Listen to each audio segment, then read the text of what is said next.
Hey, what is up, everyone? It's about that time. Woo! One to the left, to the left, to the right, to the right. More brown, baby, brown, I'm in my own, baby. I'm just kidding. Anyways, hi guys. I am so sorry. It's been long overdue. I know. I get it. It's been a while. Elizabeth, get your together. I get it. But no, let me get comfortable. Let me get comfortable, guys. So yeah, this is a shirt I made. I had made it for our autism walk, which we are no longer doing. Just ignore the words. They're gonna be backwards. It's fine. So happy World Autism Awareness Day. Yay. Wait, hold on. Let me get that chair going. Hold on. Woo! Yay! Like I said, this is what you gotta do in quarantine. You gotta do the cha-cha slide in your bed, in your home. Yeah. Anyways, but no. So today I wanted to discuss with you guys. I had already made the video on my camera, but it's just not working. It is not working with Alicia's today, or a few days already. So I'm just gonna do it on my phone. It's fine.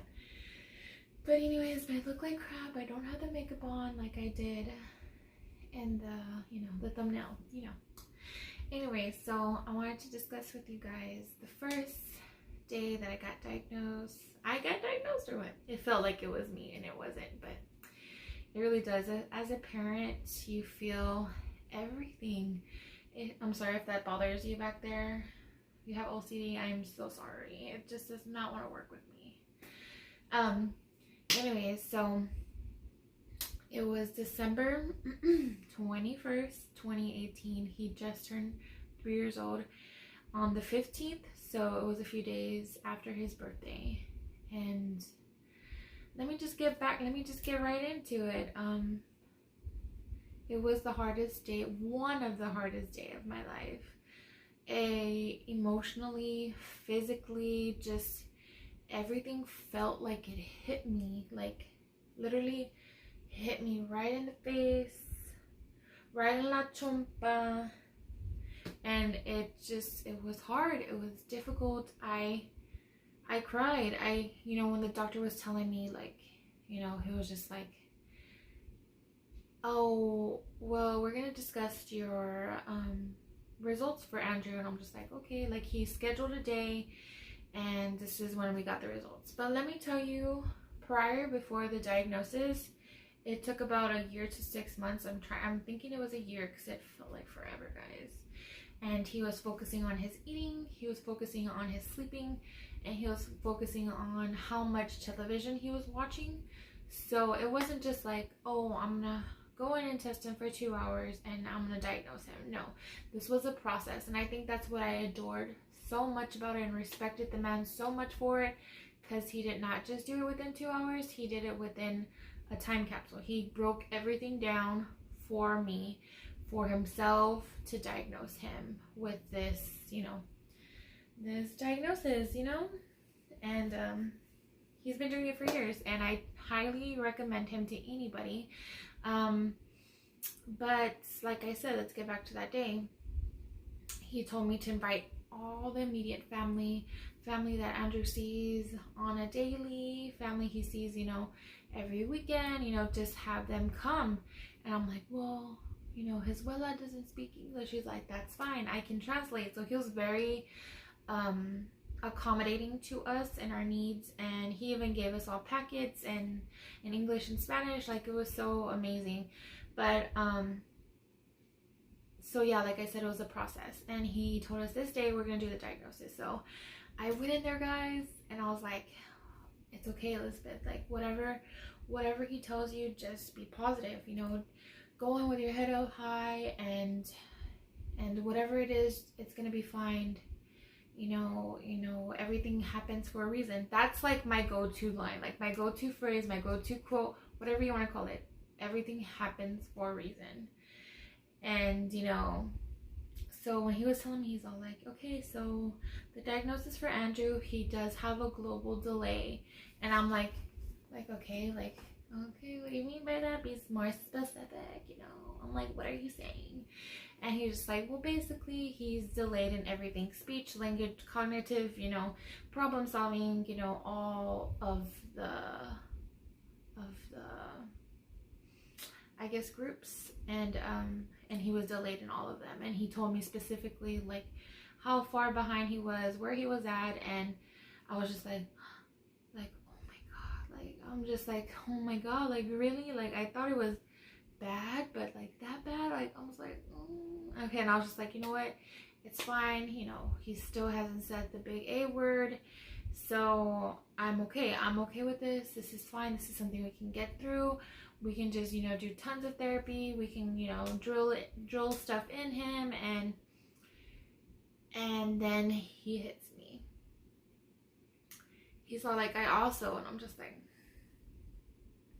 like my eyes felt so heavy, like I could not keep them open.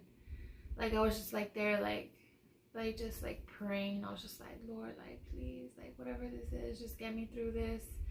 Just get me, you know, let me go through this, and let me not be alone with it. You know what I mean? So stuff like that, I was just thinking. And he's just like, I also want to diagnose him with severe autism. And I was just like, severe? Like, severe? Are you sure? You know? And I was just like, why? You know, he's nonverbal. Let me tell you guys, he's nonverbal. This boy does not talk. And I thought in my head, it was like, because he's nonverbal, and he's just like, he's not understanding what you're telling him. That's not just because he's not talking, he's not also not understanding.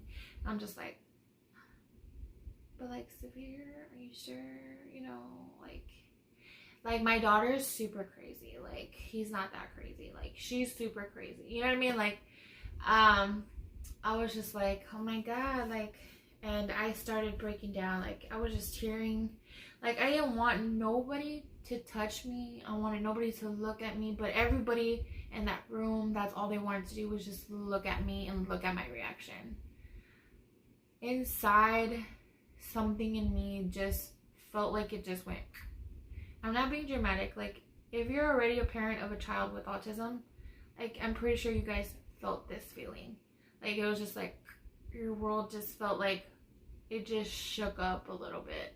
Not even a little bit, it was just like a whole lot. Like, and you're trying to balance yourself on your feet, and you're trying to figure out what to do next. And it was just, to me, I just felt disappointed in myself. I felt like it was my fault.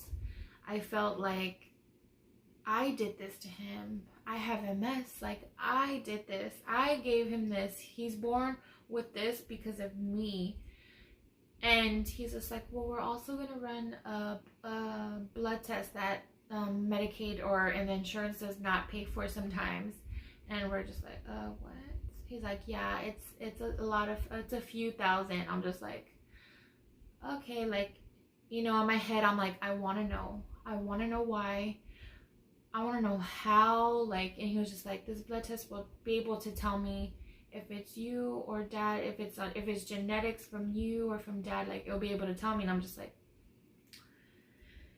like I'm so like I want to know, I want answers, you know, like as a parent, you want to know why or how, or because he's the first one in both my family and the first one in Andy's family to have to be considered special needs. And so this is why it came so of a shock to us. And it was just, I felt like knocked out. I felt knocked out. I felt knocked down. I felt like, why? Like, why? What did I do?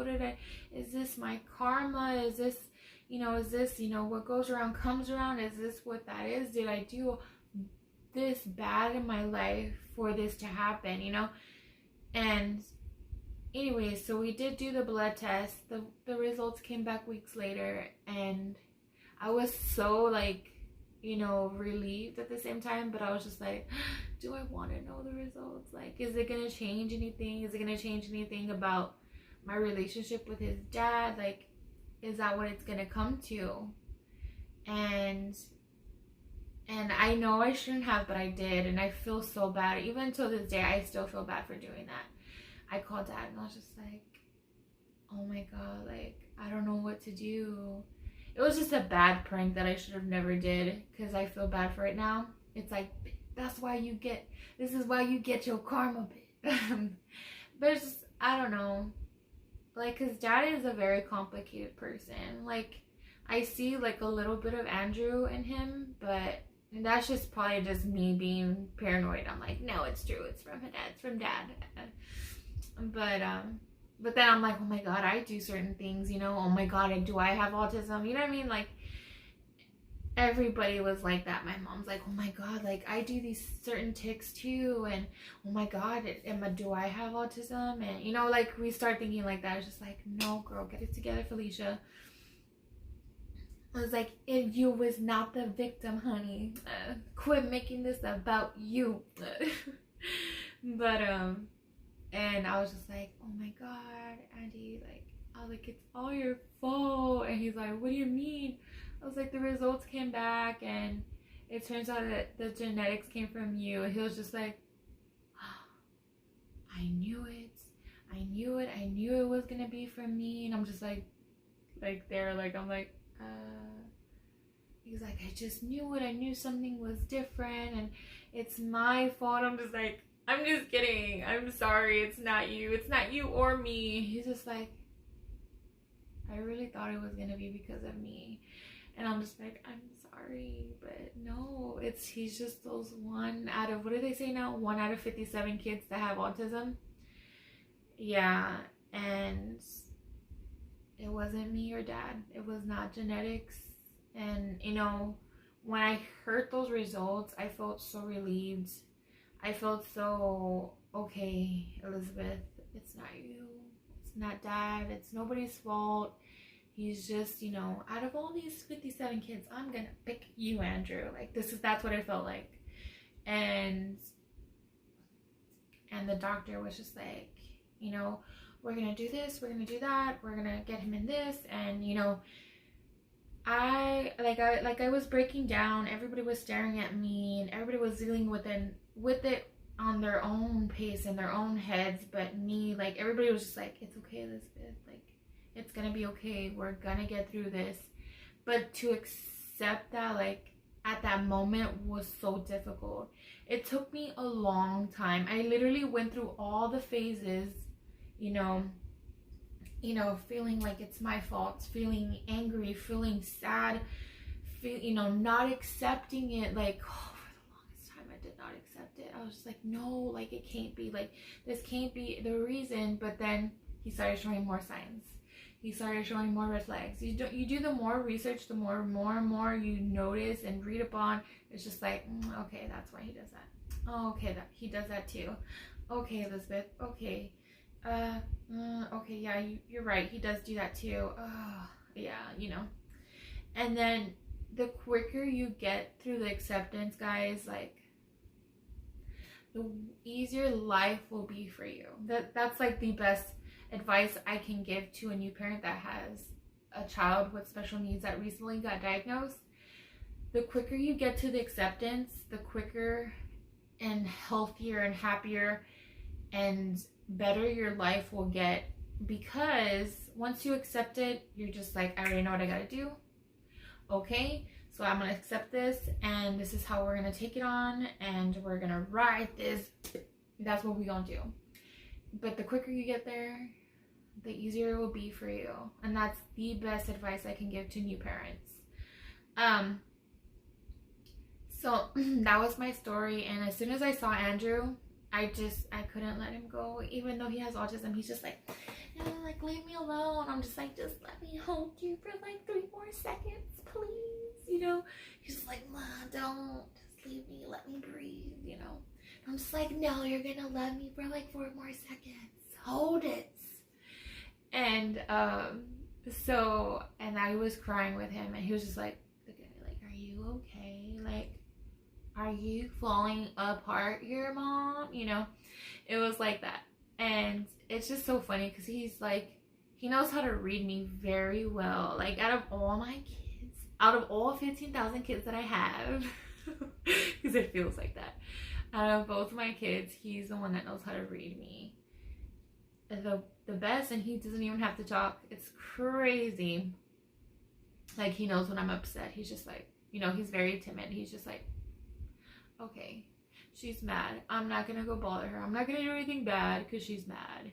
Or when I'm sad, he's just like, oh, like, let me give her a hug. And oh my god, that's like the best feeling, guys. Like, because he has autism, he doesn't like to be held for that long. So when he wants to give in, you take it. You just take it and just cherish it for a little bit until he's like, okay, all right, space, please, I need space. I'm just like, I'm gonna cherish this. Why you want to give it to me? And I'm always asking him for hugs because he's like the best hugger in all of the world. Julie's more of a like, she's a nurturer. She knows she's very good at nurturing. I'm gonna take care of you. I'm like, okay, girl, you can rub my feet while you at it since you want to take care of me. But my son is a very good hugger, and he's very cariñoso. If you know what that means, he's just very loving. He likes to love on you, but on his own time, on his own pace. Like, he gets paid for this, okay? And so that's my story. And then after that, I took off, guys. I took off. I called the, you know, because he was already like in speech therapy. I was like, okay, he got diagnosed, let's get him in school. And they helped me so much. The program, it was called ECI. If you've ever been in that program here in San Antonio, it's amazing. They're amazing people. The therapists, oh, they're amazing. But they helped, the social worker helped me so much. She got us so prepared. She got him in school starting January, so that was like a few weeks after. So it went by fast, and he did so well. He still doesn't really talk too much, but he's saying some words. I'm like, oh,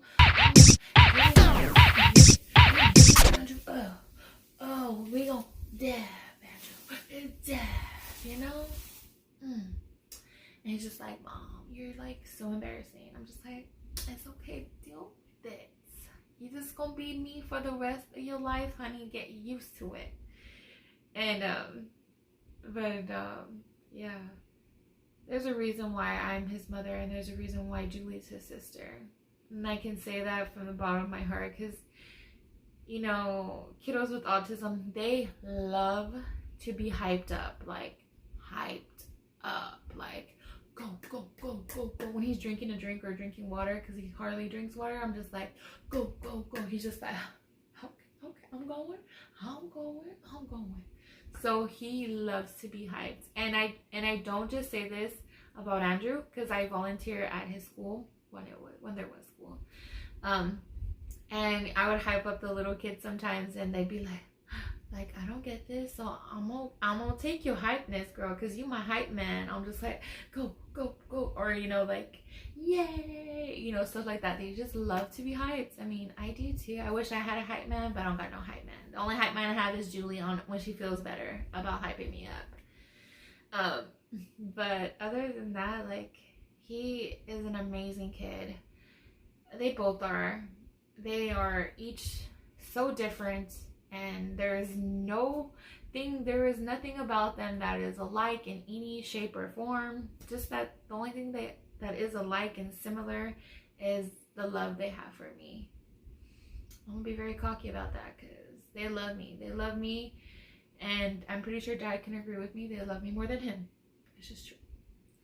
And I do have a few questions from my friends on Facebook, so let me get those real quick.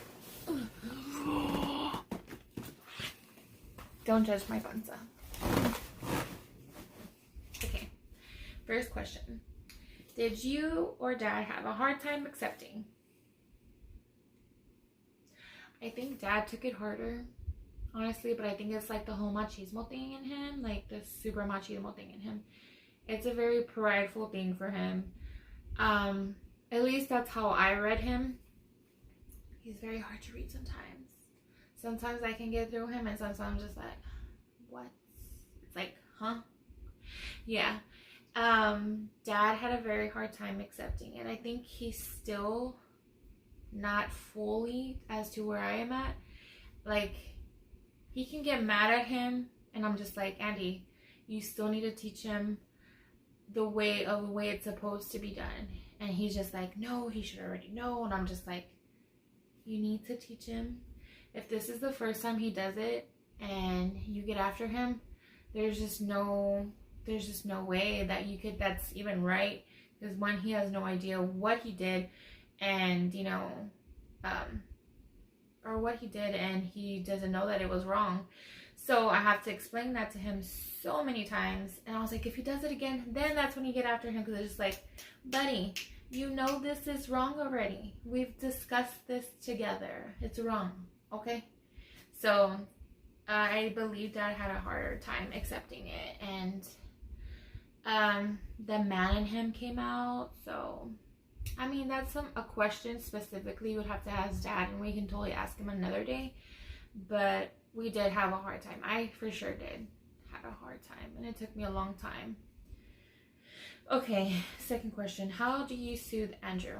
You guys are gonna laugh so hard because you're gonna be like, what? That's really gross and really disgusting. But he loves it. So when he's having his little meltdowns, and he mainly has them because of, typical 4-year-old things, he doesn't get what he wants. So when that happens, when it's things like that, and I know, I let him just throw it, like, just, okay, you can do this, you can self-soothe yourself, because that's not a good enough reason to be upset. I can see him, like, having a meltdown for other things, like, if things don't feel good, or I want him to eat a specific food, and he doesn't want to eat it, and I'm just like, no, try it, at least feel it, I'll put it on him, like, feeding therapy, So when he has his little meltdowns, this is what I do personally, and it works every single time. Why? I think it's because it's out of nowhere. It's all of a sudden, and it's really random. And those are 3 of the same things. They all lead to the same thing. So I blow in his face, like, I'm like,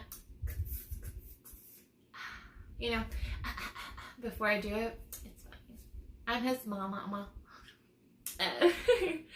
But I do blow in his face. Ooh, Harpo, what is that? Oh, acid reflux, gross.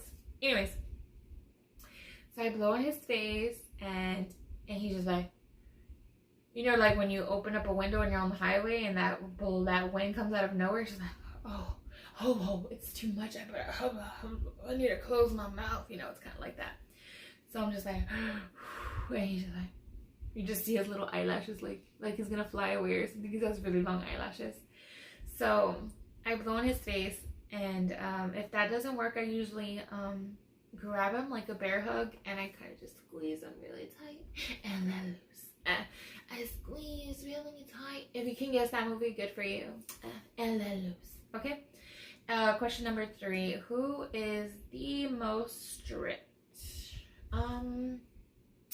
Educational wise, I'm the stricter one. Behavior wise, Dad is the most stricter one.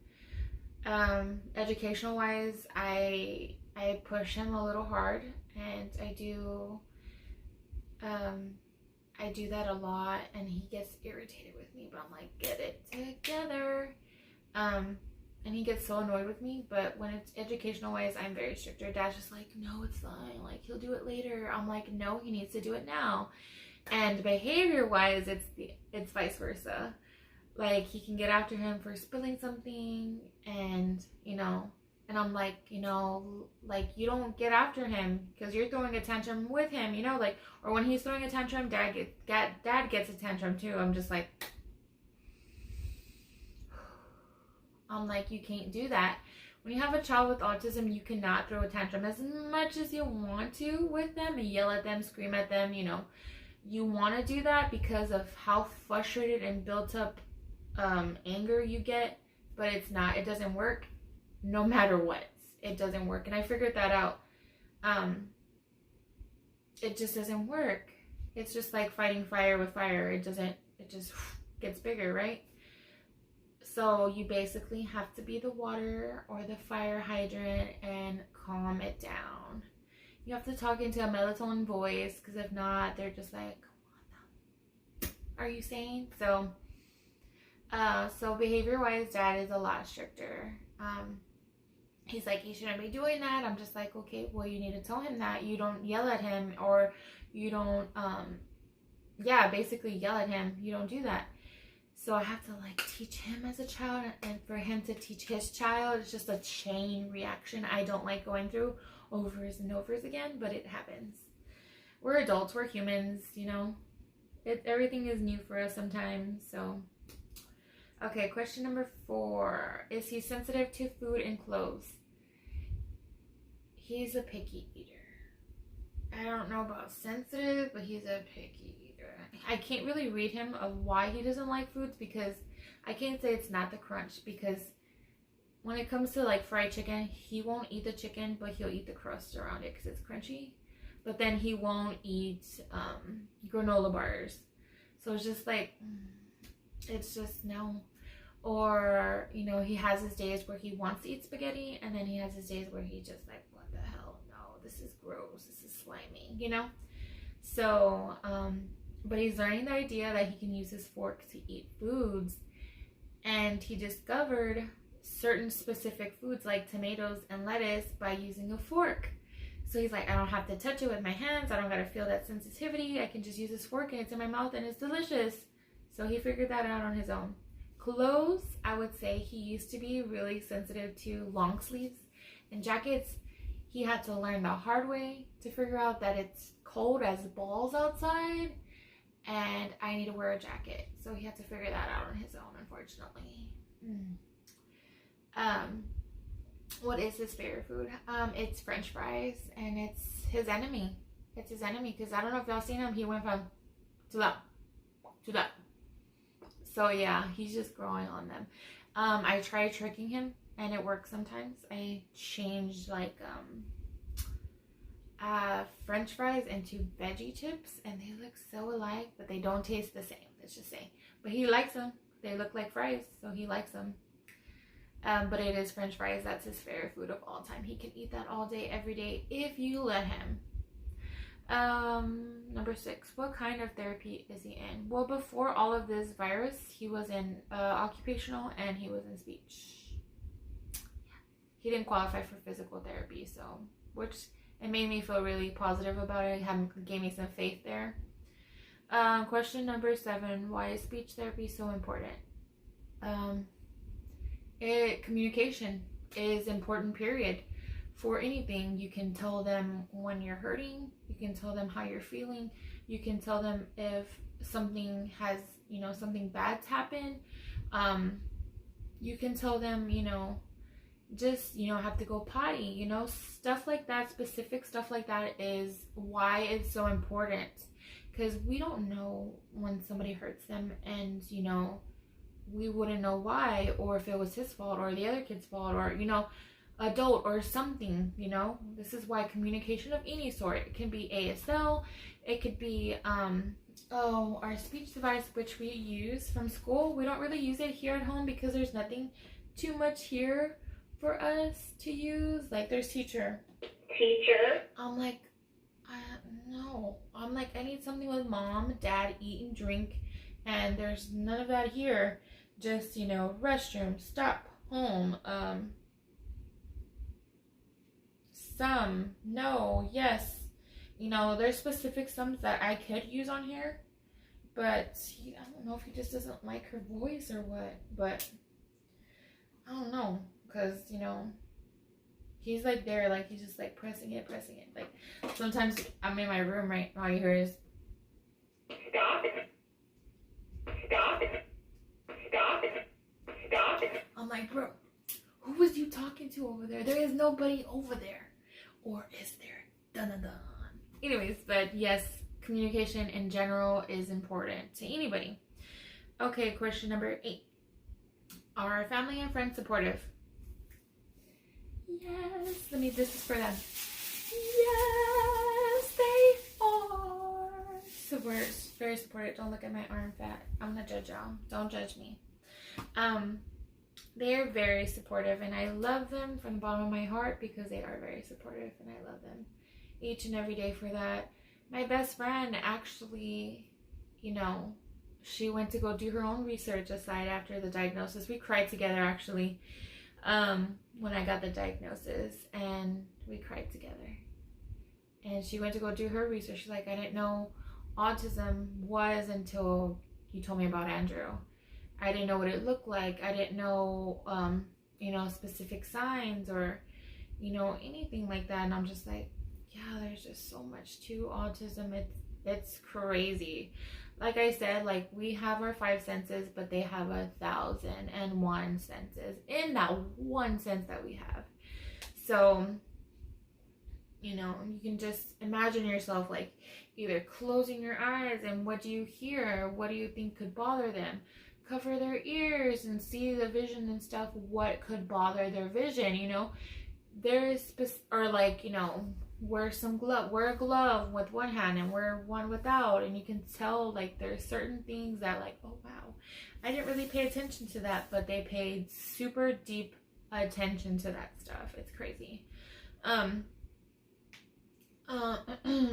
Number 9, what are your goals now and in the future? Goals right now is potty training. That's my number 1 goal right now. My another number 1 goal is getting him to communicate with me. Any way, shape, or form. Just some kind of communication. Today he really surprised me with Dad. Dad was like wrestling with them and he's all like, I'm gonna get you. He told that to Andrew. He's like, I'm gonna get you. And Andrew like got up from the bed. He's like, you. All that. Did anybody else just hear that? Did he just say that? He just said you, guys. Like he literally specifically just said you. And I was just like, yes. And so I was like, I'm gonna cry right now. Like, it's crazy. Like little things like that as a parent, you're just like, yes, tell me more. And then I was just like, is he just gonna say it one time?